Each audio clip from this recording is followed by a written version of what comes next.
صدقے کی فضیلت کو بیان فرمایا ہے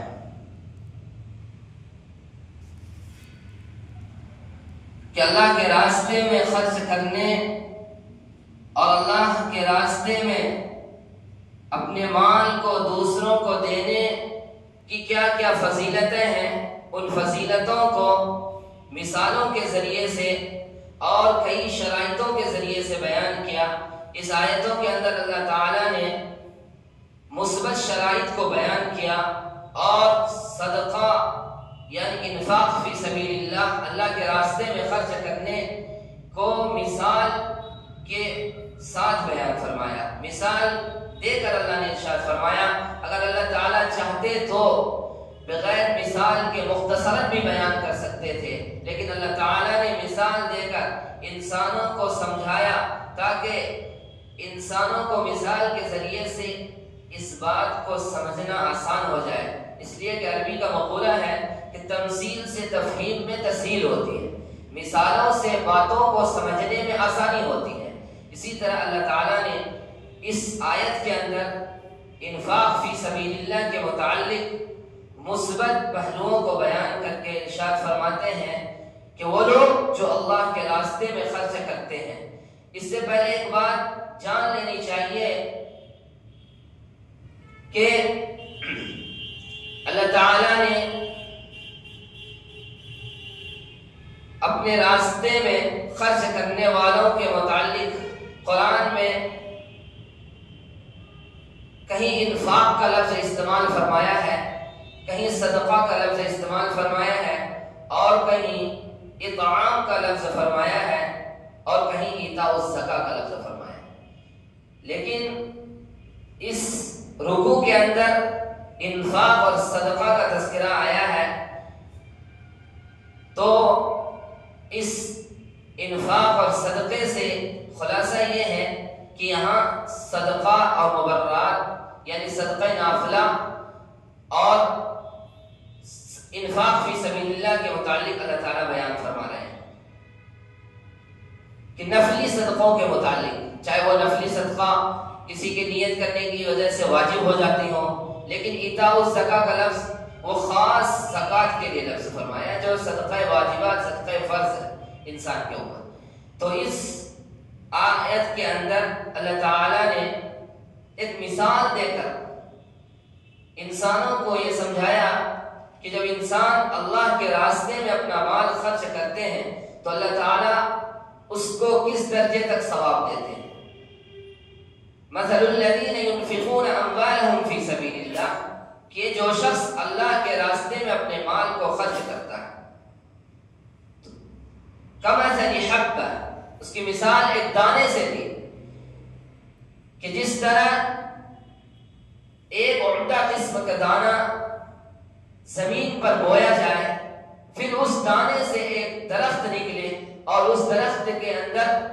7 بالیاں ہوں اور ہر بالیوں میں 100 دانے ہوں، تو اس طرح ایک دانہ بونے والا اس درخت سے 100 دانے حاصل کرتا ہے۔ اس شخص نے تو ایک دانہ زمین کے اندر بویا تھا، لیکن جب بونے کے بعد اس سے درخت پیدا ہوا اور اس کے اندر 7 بالیاں، 7 خوشے ہوئے اور سب خوشوں میں 100 دانہ ہیں، تو گویا کہ وہ ایک دانے سے انہوں نے 700 دانہ حاصل کیا۔ اسی طرح اللہ کے راستے میں جو شخص 1 پیسہ خرچ کرتا ہے تو اس کو 700 نیکیاں ملتی ہیں۔ 1 روپیہ خرچ کرتا ہے 700 روپے کا ثواب ملتا ہے، 100 روپے خرچ کرتا ہے 700 روپے کا ثواب ملتا ہے۔ عبداللہ ابن مسعود رضی اللہ تعالی عنہ فرماتے ہیں کہ ایک نیکی کا ثواب 10 گنا سے لے کر 700 گنا تک پہنچتا ہے۔ تو جب انسان ایک نیکی کرتا ہے تو اس کا ثواب اللہ تعالی اپنی وسعت کے مطابق 10 گنا سے 700 گنا تک پہنچاتا ہے۔ اب اللہ تعالی اپنی وسعت کے مطابق جس کو جتنا چاہتا ہے اس میں مزید اضافہ کرتا ہے۔ اس کی نیتوں پر موقوف ہوتی ہیں، اس لیے کہ واللہ واسع علیم، اللہ تعالیٰ وسعت کرنے والے ہیں، تو ساتھ ساتھ میں ہر انسان کی نیتوں کو بھی جاننے والے ہیں کہ انسان کی نیت کیا ہے۔ اسی نیت کے اعتبار سے اللہ تعالیٰ اس کے ثواب میں اضافہ فرماتا ہے۔ جب کوئی شخص اللہ کے راستے میں کچھ مال خرچ کرتا ہے تو اس میں اپنی وسعت کے مطابق اللہ تعالیٰ اضافہ فرماتا ہے 10 گنا سے 700 گنا تک، جیسا کہ عبداللہ ابن مسعود رضی اللہ تعالیٰ کی ایک حدیث ہے۔ تو اس آیت کریمہ سے یہ بات واضح ہوئی کہ اللہ تعالیٰ نے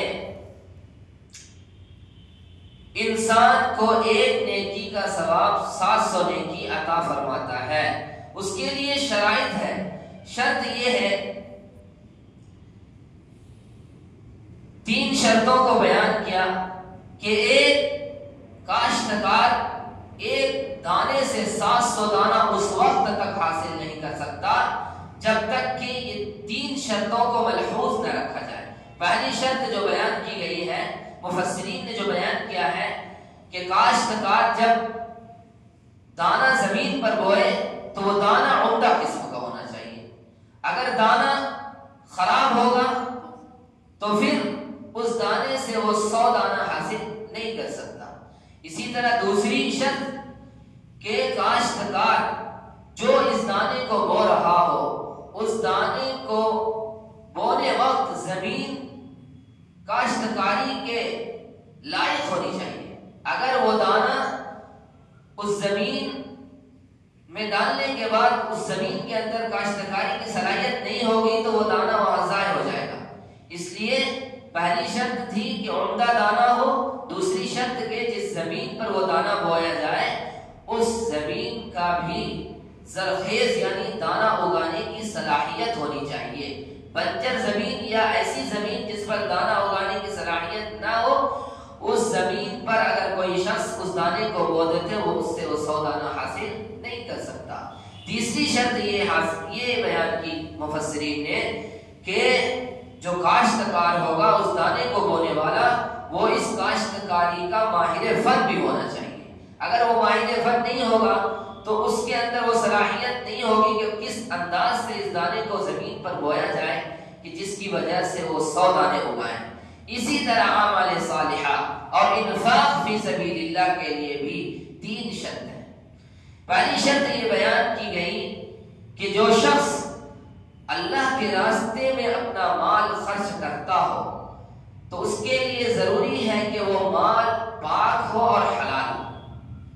کیونکہ اللہ تعالیٰ حدیث میں آتا ہے، اللہ رسول صلی اللہ علیہ وسلم نے ارشاد فرمایا اللہ تعالیٰ کے نزدیک صرف اور صرف حلال مال ہی مقبول ہوتی ہے، حرام مال قابل قبول نہیں۔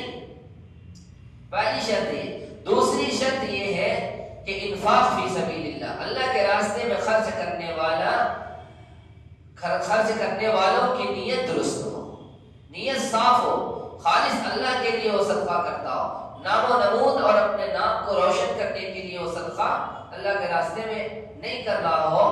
تب جا کر ان کو یہ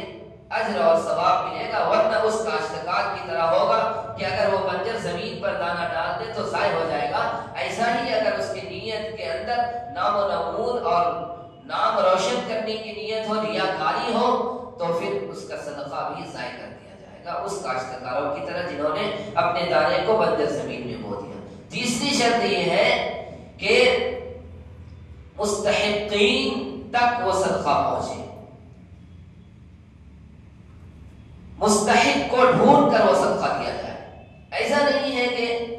جیب سے پیسہ نکالا اور کسی بھی ایسے شخص کو دے دیا جو مستحق نہیں تھا۔ بہتر اور فضیلت طریقہ یہی ہے، افضل طریقہ یہی ہے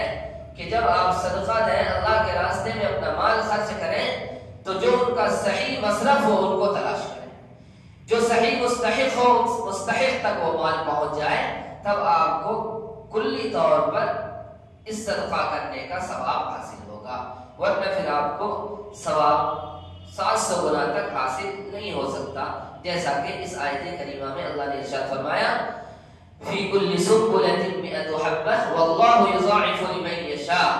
واللہ واسع علیم۔ اللہ تعالیٰ وسعت کرنے والا ہے، 700 کی مثال دے کر حد کو متعین کرنا مقصود نہیں تھا، تحدید مقصود نہیں تھا، بلکہ اگر اللہ تعالیٰ چاہے تو اس سے مزید بھی اضافہ فرما سکتے ہیں، کیونکہ اللہ تعالیٰ کے ہاں کسی چیز کی کمی نہیں، واسع علیم ہے، وسعت والے ہیں، جسے جتنا چاہے وہ عطا کر سکتے ہیں۔ وہ اللہ تعالیٰ ہر شخص کی نیت پر فیصلہ کرتے ہیں کہ اس کی نیت کیسی ہے۔ الذین ينفقون، پہلی آیت کے اندر ان مثالوں کے ذریعے سے شرائط کو بیان کیا کہ آپ صدقہ کس طرح کے مال کو ادا کر سکتے ہیں اور کس کو ادا کر سکتے ہیں اور آپ کی نیت کیا ہونی چاہیے۔ دوسری آیت کے اندر اللہ تعالیٰ نے فرمایا الذین ينفقون اموالهم فی سبیل اللہ ثم لا يتبعون ما انفقوا منا ولا منفی شرائط کو بیان کیا۔ اللہ تعالیٰ نے اس آیت کریمہ میں منفی شرائط کو بیان فرمایا، دو منفی شرائط بیان فرمایا کہ اگر آپ نے کسی کو صدقہ دے دیا تو صدقہ دینے کے بعد آپ احسان مت جتائیں، آپ تکلیف بھی نہ پہنچائیں کہ فلاں آدمی میرے صدقے کی وجہ سے کھا رہا ہے، پی رہا ہے، یا فلاں آدمی میرے صدقے کی وجہ سے یہ کام کر رہا ہے۔ اس طرح کے احسانات نہ جتلائیں۔ لا يتبعون ما انفقوا منا، احسان جتلا کر اور لوگوں کو تکلیف پہنچا کر اپنے صدقے کو ضائع مت کریں۔ اگر آپ ان منفی پہلو کو مد نظر رکھیں گے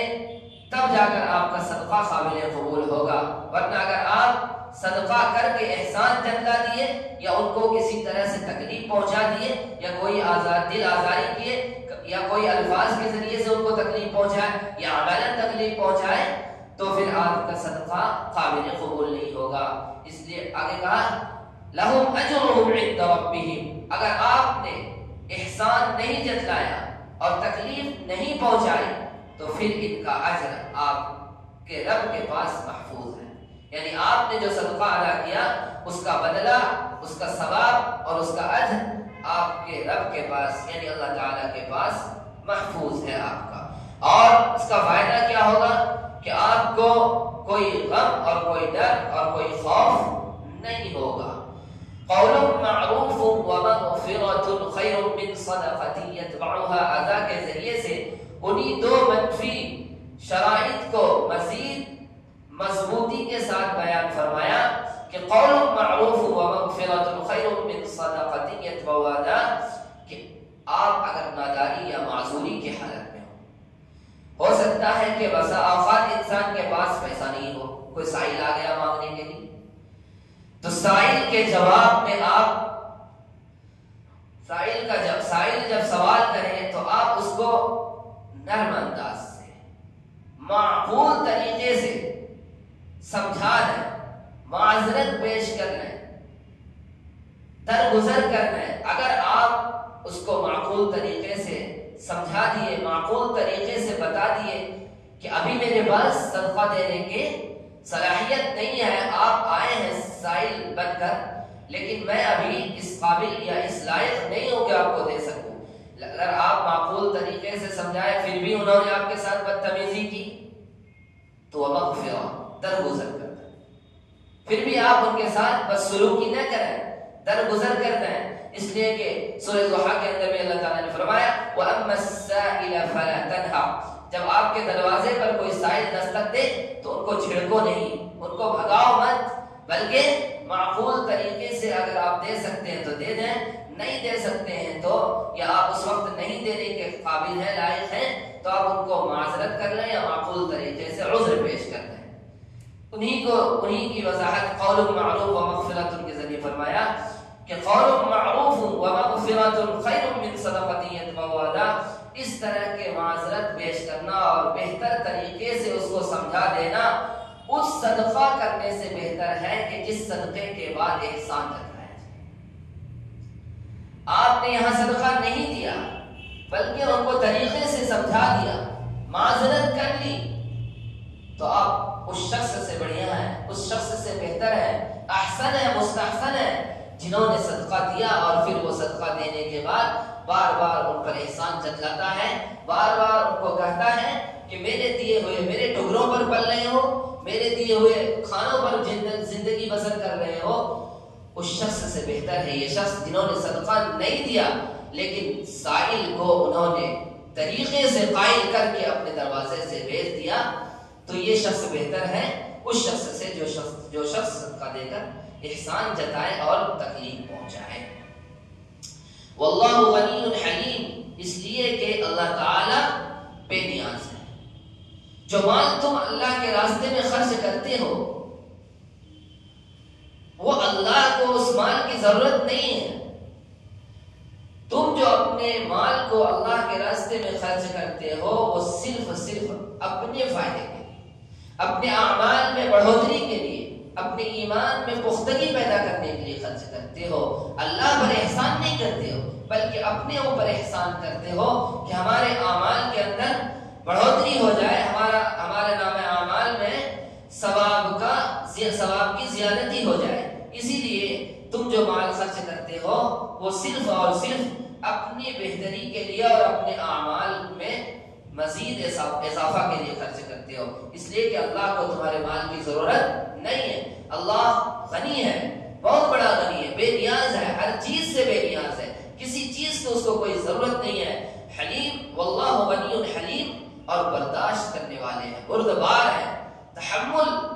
اللہ کے اندر اللہ کی صفتوں میں ایک صفت ہے۔ تو اللہ تعالیٰ کے راستے میں مال خرچ کرنا اللہ پر احسان کرنا نہیں ہے بلکہ اپنے مال اور اپنے اعمال میں اضافہ کرنے کا سبب ہے۔ یا ایھا الذین آمنوا لا تبطلوا، تیسری آیت کے اندر اللہ تعالیٰ نے ایمان والا کو متنبہ فرما رہا ہے۔ اوپر والی آیت شخص اپنے مال کو ریاکاری کے لیے خرچ کرتے ہیں، اس شخص کی طرح اپنے بھی صدقے اور اپنے بھی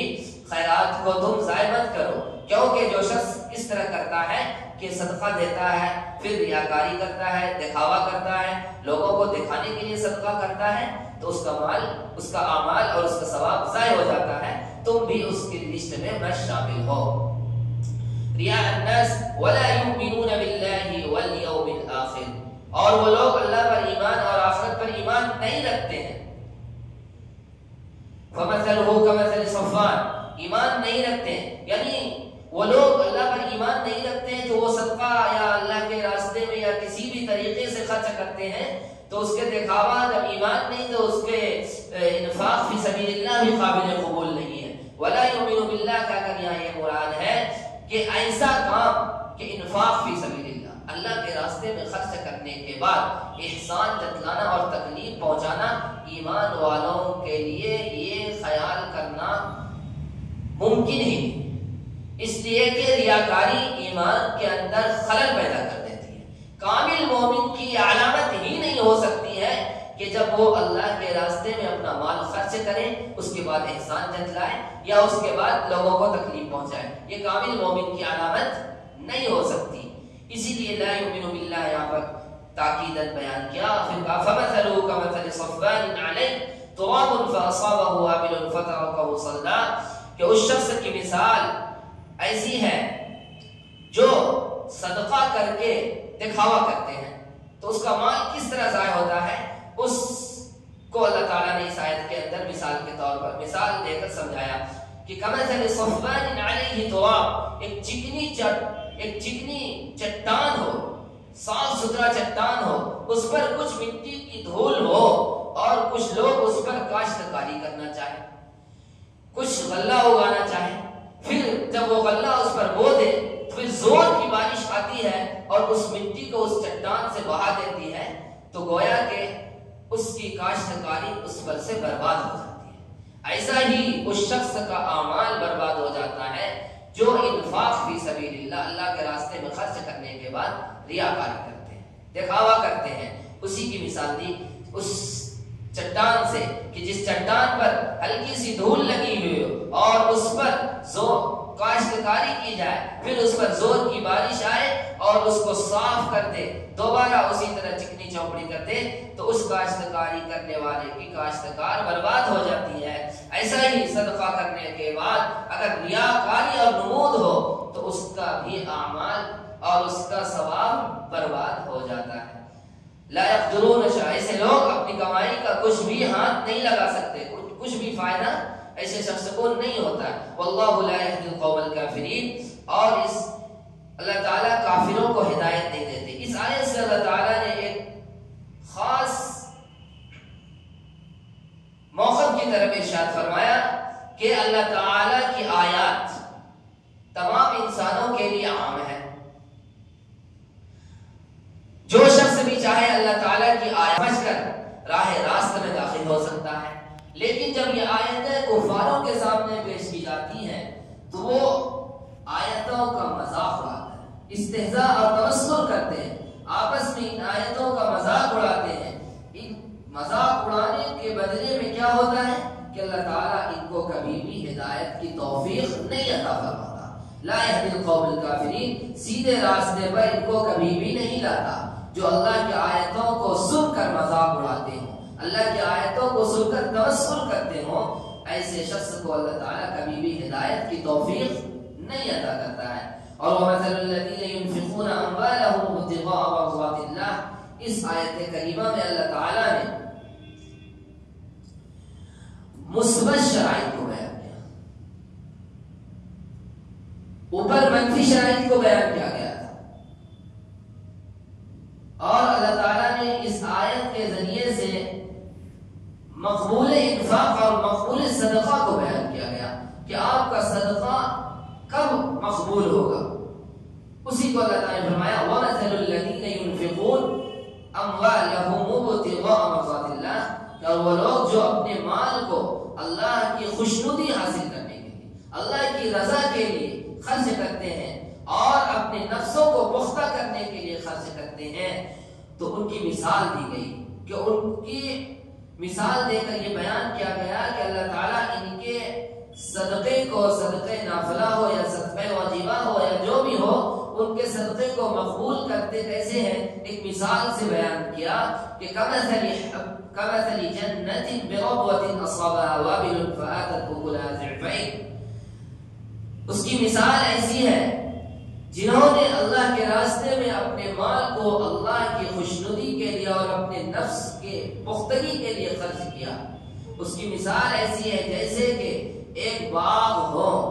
بلند زمین پر، ایک باغ ہو بلند زمین پر، بلند زمین پر اگر زمین کے نیچے میں ہو پھر پانی اس پر رہ کر جم جائے تو باغ کا درخت سڑنے گلنے کا بھی امکان ہے، لیکن بلند زمین پر ہو، اس پر زور کی بارش ہوتی ہو، پھر اس پر جس قدر ضرورت ہو باران رحمت برستی ہو، اور اس ضرورت کے وقت اس پانی سے اس باغ کے اندر دگنا پھل دے دے، وہ باغ اس بارش کی وجہ سے دگنا پھل دے دیتا ہے۔ ایسا ہی اس شخص کی مثال ہے جنہوں نے اللہ کی خوشنودی کے لیے اور اپنے نفسوں کو پختگی کے لیے اللہ کے راستے میں خرچ کرتا ہے، تو اللہ تعالیٰ ان کے مال میں، ان کے اعمال میں اور ان کی نیکیوں میں دگنا ثواب پیدا کر دیتا ہے۔ فَإِن لَّمْ يُصِبْهَا وَابِلٌ فَطَلٌ، اگرچہ اس پر زور کی بارش نہ ہو تو فوارہ بھی کافی ہے اس باغ کے لیے۔ یعنی اس مثال سے یہ بیان کیا کہ اگر اللہ کے راستے میں زیادہ مال خرچ نہ کی گئی ہو لیکن تھوڑا مال خرچ کیا گیا ہو، لیکن اس کے اندر اللہ کی رضا شامل ہو، اللہ کی خوشنودی شامل ہو اور اپنے نفس کی پختگی، اپنی ایمان کی پختگی شامل ہو، تو تھوڑا مال کا بھی صدقہ کرنا اس کے لیے کافی ہو جاتا ہے۔ یعنی اللہ کے نزدیک وہ صدقہ موجب قبول ہے، قبولیت کا واجب بن جاتا، قبولیت قابل ہونے کے لائق ہو جاتی ہے۔ واللہ بما تعملون بصیر، اور اللہ تعالیٰ تمہارے کاموں کو خوب اچھی طرح سے دیکھتا ہے کہ تم کیا کر رہے ہو یا نہیں کر رہے ہو، اللہ تعالیٰ اس چیز سے باخبر ہے۔ أَيَوَدُّ أَحَدُكُمْ أَن تَكُونَ لَهُ جَنَّةٌ مِّن نَخِيلٍ وَأَعْنَابٍ تَجْرِي مِن تَحْتِهَا الْأَنْهَارُ لَهُ فِيهَا مِن كُلِّ الثَّمَرَاتِ وَأَصَابَهُ الْكِبَرُ وَلَهُ ذُرِّيَّةٌ ضُعَفَاءُ۔ اس آیت کریمہ میں اللہ تعالیٰ نے ایک مثال دے کر انسانوں کو نصیحت کر رہے ہیں، فرما رہے ہیں کیا تم میں سے کوئی شخص ایسا ہے جو یہ چاہتا ہو کہ اپنا مال بھی خرچ کرے، اپنی دولت بھی لگائے، اور پھر وہ اس نیت اس کے اندر ریاکاری ہو، لیکن وہ یہ سمجھ رہا ہو کہ ہم نے تو بہت سارا مال اللہ کے راستے میں خرچ کر کے نیکیوں کا انبار جمع کیا ہے، لیکن جب اللہ کے رجسٹر کو کھولا جائے گا تو قیامت کے دن اس میں کچھ نہیں ملے گا۔ اسی کی مثال دی، کیا تم میں سے کوئی شخص یہ چاہتا ہے کہ ان کا ایک باغ ہو، لہو جنت من نخیل، انگور اور کھجور کا ایک باغ ہو، اور ان کے نیچے نہریں بھی جاری ہو، پانی کا بھی انتظام ہو، پھر اس میں کھجور اور انگور کے درخت کے علاوہ دوسرے پھلوں کا بھی درخت ہو، اور اس شخص پر بڑھاپا چھا گیا ہو اور اس کی اولاد کمزور ہو، پھر ایک آگ کا بگولا آئے اور اس درخت کو اپنے لپیٹ میں لے کر جلا کر راکھ کر دے، تو کیا کوئی شخص ایسا چاہتا ہے کہ زندگی بھر نیکیاں کرے، زندگی بھر صدقہ کرے، اور جب آخرت میں جانے کے بعد دیکھے تو وہ دل میں تو یہ سمجھ رہا تھا کہ میں نے پوری زندگی نیکیاں کی، پوری زندگی صدقہ کیا، اور میرا تو نام اعمال بھرا ہوا ہوگا، رجسٹر نام اعمال سے بھرا پڑا ہوگا، لیکن جب وہ شخص جب مرنے کے بعد جب دیکھے گا کہ نام اعمال بالکل خالی ہے، تو ایسا تو کوئی نہیں چاہتا ہے۔ جیسا کہ اس مثال کے ذریعے سے کہا کہ کوئی شخص چاہے گا کہ اپنی زندگی کے بڑھاپے کو پہنچ چکا، کتنی دکھ ہوگی اس شخص کو کہ جو شخص اپنی زندگی کے بڑھاپے کو پہنچا ہو، ان کے پاس ذریعے معاش کے لیے صرف یہی باغات ہو، کھجور انگور اور دیگر پھلوں کے باغات ہو، اور یہاں تک کہ ان کے پاس جو بچے یا عیال ہو وہ بھی کمزور یعنی چھوٹے چھوٹے ہو، پھر اللہ تعالیٰ اس کے باغ کو جلا دے تو کتنی تکلیف ہوگی، اس معنی کر کے کہ وہ شخص خود بوڑھا ہے، دوبارہ باغ لگانے کی اس کے اندر صلاحیت نہیں ہے، اس کے بچے اس قابل نہیں ہیں۔ یہ قیودات اسی لیے دیا گیا سمجھانے کے لیے کہ اس کے بچے بھی اس قابل نہیں ہیں کہ وہ دوبارہ اس باغ کو لگا سکے کما کر، اور اس کے پاس دوسرا کوئی ذریعہ معاش بھی نہیں ہے، تو جب ایسا ہوگا اس کو کتنی تکلیف پہنچے گی، ایسا ہی ان کو بھی تکلیف پہنچے گی جنہوں نے ریاکاری اور دکھاوے کے لیے مال کو خیرات اور صدقات کرتا رہا، لیکن جب قیامت میں جائے گا تو اپنا نام اعمال یا رجسٹر خالی دیکھے گا تو یہی تکلیف ان کو بھی اس وقت ہوگی۔ اسی کو اس آیت کریمہ میں مثال دے کر فرمایا، پھر کہا كَذَلِكَ يُبَيِّنُ اللَّهُ لَكُمُ الْآيَاتِ لَعَلَّكُمْ تَتَفَكَّرُونَ۔ اللہ تعالیٰ تمہارے لیے یعنی ہم انسانوں کے لیے اپنی آیتوں کو واضح طور پر بیان کرتا ہے، صاف طور پر بیان کرتا ہے، تاکہ غور و فکر کر کے ہم اس سے نصیحت حاصل کر سکیں۔ صدق اللہ۔